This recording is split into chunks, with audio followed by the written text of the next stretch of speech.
Hello, my brothers and sisters.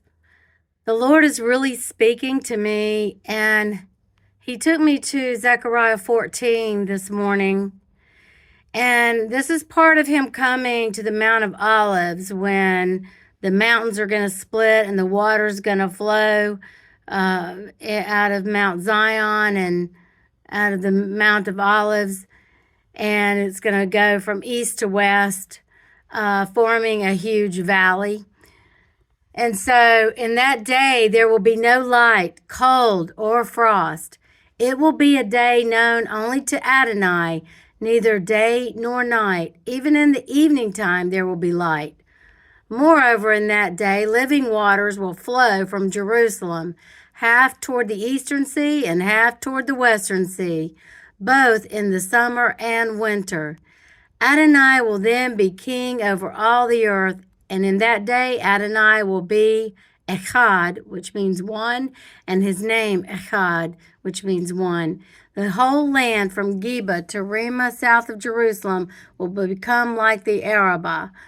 And Jerusalem will be raised up and occupy her place from the Benjamin gate to the place of the first gate to the corner gate, and from the tower of Hanel to the king's wine presses.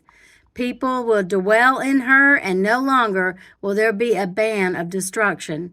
Jerusalem will live in security. Now, this is the plague which Adonai will strike all the people that wage war against Jerusalem. Their flesh will rot while they are standing on their feet, and their eyes will rot in their sockets, and their tongues will rot in their mouths. It will happen in that day that a great panic from Adonai will be among them, and each person will seize the hand of his neighbor, and they will attack each other. Even Judah will fight in Jerusalem. The wealth of all the surrounding peoples will be gathered together, an abundance of gold, silver, and apparel. A similar plague will strike the horses, the mules, the camels, the donkeys, and all the animals in the camp. The survivors from all the nations that attack Jerusalem will go up every year to worship the King, Adonai Zavaot, which is the King of hosts, the Lord of hosts, to celebrate Sukkot. Sukkot, folks. Furthermore, if any of the nations on earth do not go up to the Jerusalem to worship the King, Adonai, they will have no rain. So the Lord's going to dry it all up. He's going to send plagues. He's going to punish the people for not going up to Jerusalem in Sukkot. So this is a commandment that the Lord is saying that we will be doing when He comes. So you might as well start practicing now what Sukkot is all about, so that you will know when He comes that we're going to be doing Sukkot and going into Israel or Jerusalem every year.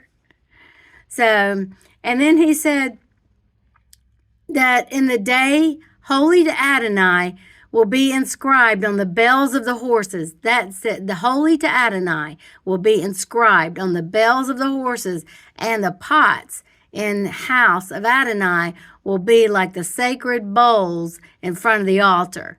In fact, every pot in Jerusalem and in Judah will be holy to Adonai, and that everyone who comes to sacrifice will take them and cook in them.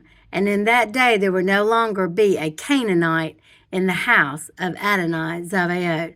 Folks, we are looking at a holy kingdom that the Lord is coming to this earth, and He is going to require of all the people to worship Him, or you will no longer be part of the world, because He's going to take you out by plague. He's going to punish you. You're not going to receive rain.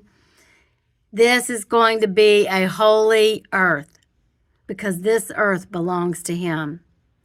Folks, pay attention to what's going on now. It is so important right now that you straighten your crowns, get your house together, and start worshiping God and learning what He's all about, because He is going to be our King. It's not going to be Trump, not going to be Biden, not going to be Obama. It's going to be King Yeshua, Jesus, Adonai Zavaot. Love you. Have a great day. Shalom.